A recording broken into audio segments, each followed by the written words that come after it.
If you believe that a small gesture can change a life, subscribe and leave a like for more stories like this. The city pulsed with a frantic, sugar-fueled energy that felt alien to Owen. For the last 16 hours, his world had been confined to the sterile white walls of an ambulance, the cacophony of sirens and the quiet, desperate moments where a human life hung in the balance. Now, stepping out onto the sidewalk, he felt like a diver surfacing too quickly. The crisp October air, thick with the scent of roasted nuts and exhaust fumes, was a shock to his system. All around him, Halloween was in full, chaotic bloom. Goblins giggled, superheroes chased witches, and parents, weary but smiling, herded their costumed broods through the river of people flowing down the street. Owen's own costume was his uniform, dark blue pants and a polo shirt, the paramedic patch on his sleeve a stark contrast to the fantasy world around him. He ran a hand through his short brown hair, the exhaustion so profound it felt like a physical weight on his shoulders. Every muscle ached, a dull, throbbing reminder of the patient he'd helped lift, the hours spent hunched over in the tight confines of the vehicle, the relentless pressure of the job. At 28, he felt decades older. The idealism that had propelled him into emergency medicine was still there, but it was buried under layers of fatigue and a mountain of student loan debt that felt more suffocating than any real-world emergency. He lived in a tiny apartment, ate cheap takeout, and measured his life in shifts. He just wanted to get home, to fall into the lumpy embrace of his mattress and let the world fade to black for a few precious hours before the cycle began again. He clutched the strap of his worn backpack, its contents a simple inventory of his life, a change of clothes, a half-empty water bottle, and a single, slightly crushed chocolate bar he'd saved from the hospital vending machine. It was meant to be a small reward, a sliver of comfort at the end of a grueling day. As he navigated the throng, his gaze fell upon a figure standing preternaturally still amidst the chaos. On a small, raised platform near a subway entrance, a street performer was frozen in place. He was dressed head to toe in brilliant metallic gold. His clothes, his skin, his hair, everything was coated in a shimmering paint that caught the neon city lights and reflected them back with an almost ethereal glow. He was a living statue, a golden man, holding a pose of serene contemplation, one hand outstretched as if offering a silent blessing to the world. A small, empty bucket sat at his feet, hopefully for donations, but no one seemed to notice him. The crowd swirled around his platform, a river parting around a stone. Children pointed for a second before being tugged along by their parents. Teenagers, engrossed in their phones, brushed past without a glance. He was part of the urban landscape, as permanent and invisible as a fire hydrant or a discarded newspaper. Owen watched for a moment, a familiar pang of empathy cutting through his weariness. He knew what it was like to be unseen, to pour your entire being into something only to be treated as part of the background. He saw it in the eyes of patients who were scared and alone, and he felt it in his own life, a cog in the massive, relentless machine of the city's emergency services. The golden man, Alex, didn't flinch. Not a muscle twitched. His discipline was incredible. Owen wondered how long he'd been standing there, how his legs didn't cramp, how he maintained such stillness while the world spun madly around him. He saw the faint tremor in the man's outstretched hand, a tiny betrayal of the human effort required to appear superhuman. And in that moment, Owen's exhaustion gave way to a simple, unbidden impulse of kindness. He changed his course, moving against the flow of the crowd until he stood before the platform. He looked up at the golden face. The man's eyes were closed, his expression unreadable, painted into a mask of tranquility. Owen fumbled with his backpack, the zipper catching for a frustrating second before he could pull it open. He took out the chocolate bar. It wasn't much, just a cheap piece of candy, but it was his. It was the one small indulgence he had allowed himself. "Hey," Owen said, his voice raspy from disuse. "Rough night for both of us, I guess." He held out the chocolate bar. The golden man did not move. For a second, Owen felt a flush of embarrassment. Maybe this was a mistake. Maybe he was breaking some unwritten rule of street performance. He was about to retract his hand when, with an impossibly slow and fluid movement, the golden head tilted down. The painted eyelids fluttered open. The eyes behind the paint were a startlingly clear, piercing blue. They weren't blank or distant. They were present, intelligent, and filled with a profound, quiet exhaustion that mirrored his own. They looked at Owen, then at the candy bar, and for the briefest of moments the corner of the golden mouth seemed to twitch, a ghost of a smile. Slowly, the man's other hand, the one not outstretched, rose to accept the offering. His golden fingers brushed against Owen's, the painted skin cool and smooth. He took the chocolate bar and held it for a moment as if weighing it. Then, with the same deliberate grace, he lowered his other hand from its blessing-like pose and reached into a small, almost hidden pocket in his golden trousers. Owen watched, confused. He hadn't expected anything in return. He just wanted to offer a small moment of connection. The man's hand re-emerged.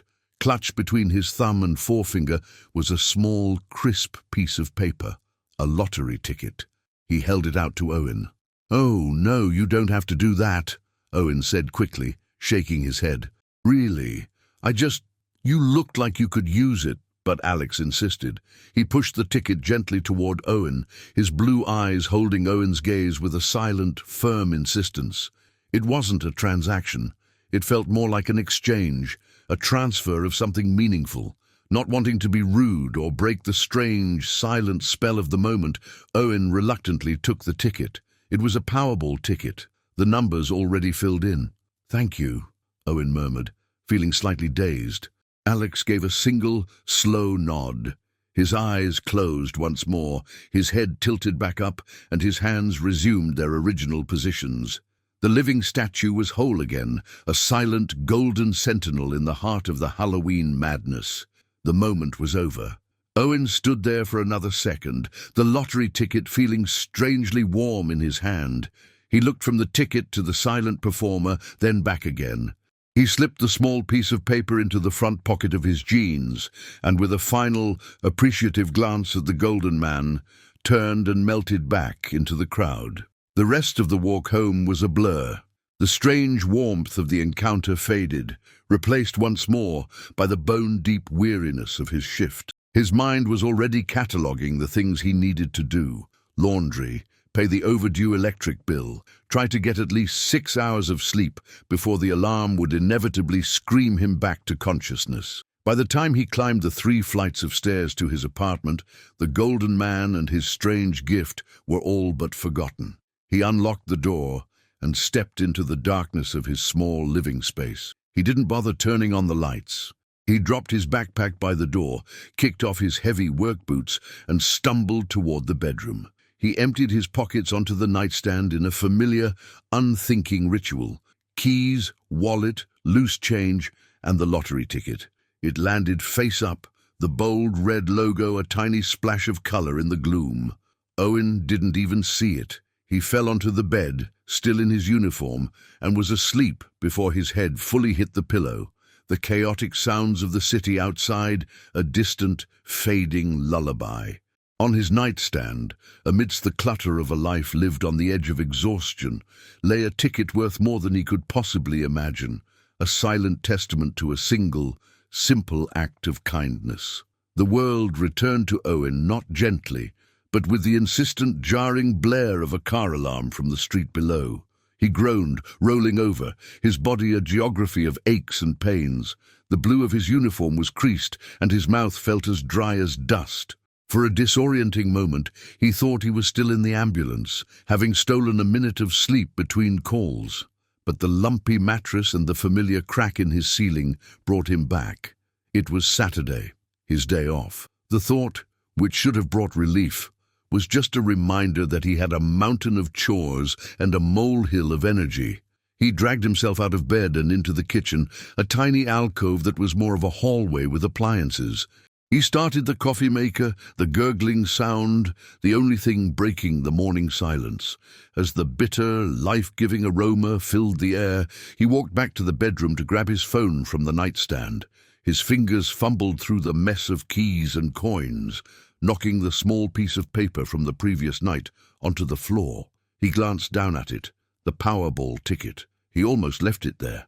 It was just another piece of clutter, a flimsy slip of paper representing a fantasy so remote it felt foolish to even consider. He was a man who believed in hard work, in tangible effort and measurable results. Luck was a concept for other people. Still, something made him bend down and pick it up. Maybe it was the memory of the golden man's intense blue eyes, the silent gravity of their exchange. It felt disrespectful to just throw it away. With a sigh, he carried the ticket and his phone to his small, wobbly kitchen table. He sat down, took a deep gulp of the now brewed coffee, and typed Powerball winning numbers into the search bar. The official lottery website loaded. The winning numbers for Friday night's draw were displayed in a neat, bold line. He held the ticket next to the screen, his eyes scanning the first number. 12. His ticket had a 12. A small, meaningless coincidence. He looked at the next number, 21. He glanced down, 21. His heart gave a little flutter, an unexpected bird in his chest. He read the third number on the screen, 42. He looked at the ticket, 42. It was there. His hand began to tremble slightly, spilling a drop of coffee on the table. He barely noticed. He slowed down, forcing himself to read carefully, his breath catching in his throat.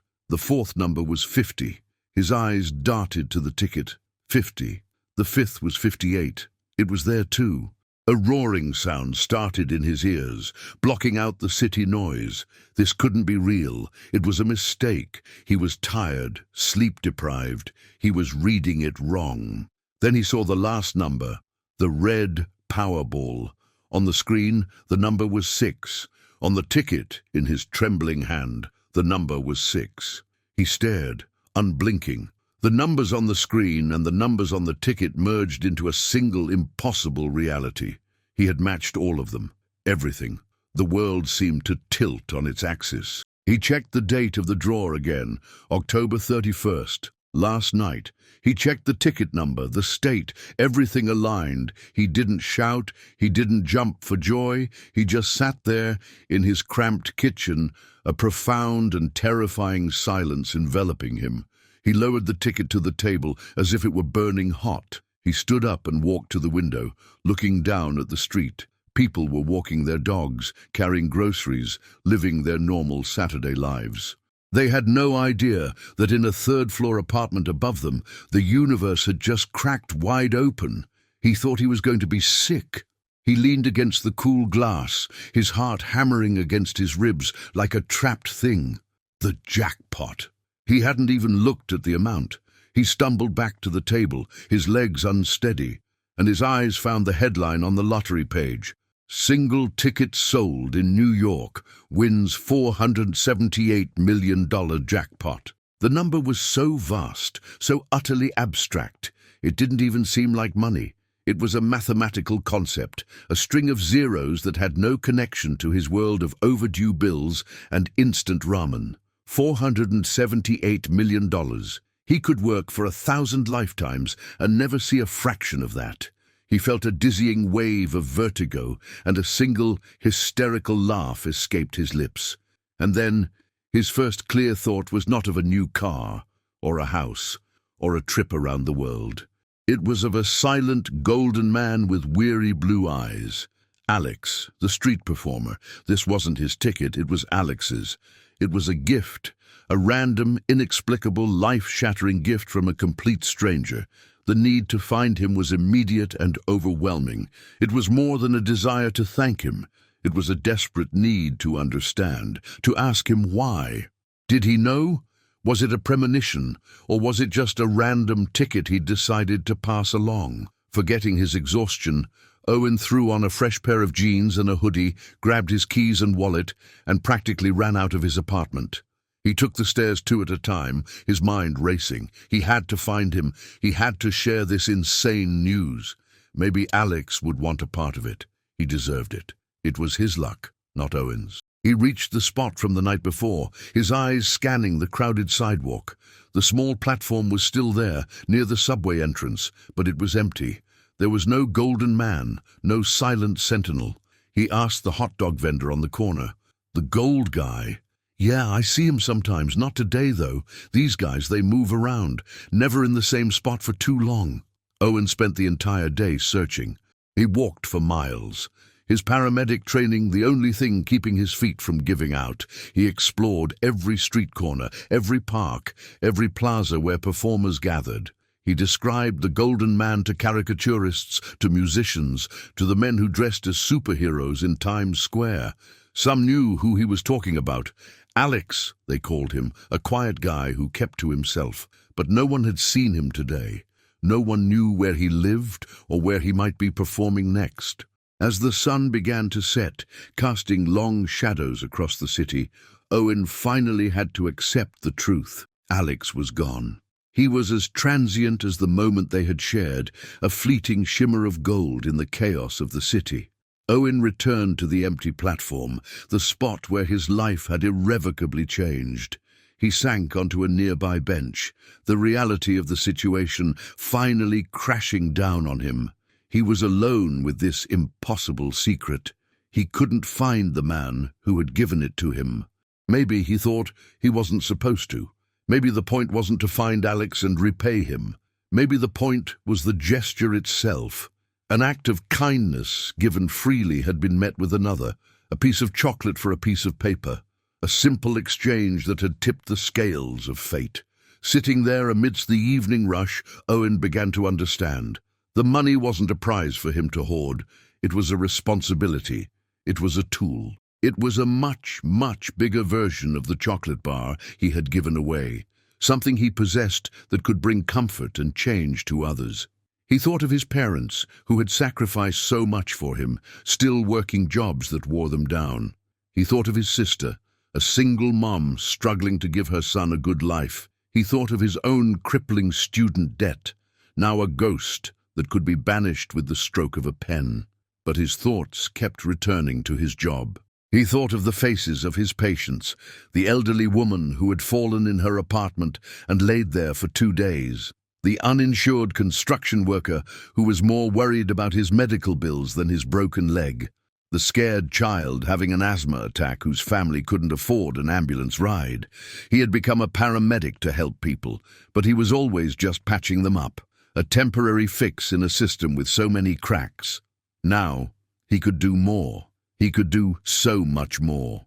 He finally went home, the exhaustion of the day replaced by a strange, calm clarity. The tiny apartment didn't feel so oppressive anymore. It was just a place, a starting point. For the first time in years, the future wasn't a terrifying, debt-ridden fog. It was a blank page, and he held the pen. The next morning he made 2 phone calls. The first was to a highly recommended financial advisory firm to make an appointment. The second was to his supervisor. He quit his job, not with bitterness, but with a heart full of gratitude for the lessons it had taught him about compassion and human fragility. He sat at his wobbly kitchen table, the winning lottery ticket now safely tucked into an envelope. He looked out the window at the sprawling, indifferent city. It no longer felt like a machine that was grinding him down. It felt like a place full of possibilities, full of people like Alex, full of quiet moments of connection that could ripple outwards in the most astonishing ways. He smiled, a real, unburdened smile. His new shift was about to begin. True luck isn't found in the random chance of a winning ticket, but in the acts of compassion we plant without expecting anything in return. Owen's story teaches us that even in our most exhausting and darkest moments, a simple gesture of kindness can create a ripple of positive change, returning to us in ways we could never predict. The money was the consequence, but the human connection, however brief, was the real prize, reminding him that his purpose as a paramedic, caring for others, was the greatest wealth he ever possessed. If this story inspired you, please share it, leave a like, and subscribe for more tales of fate and kindness.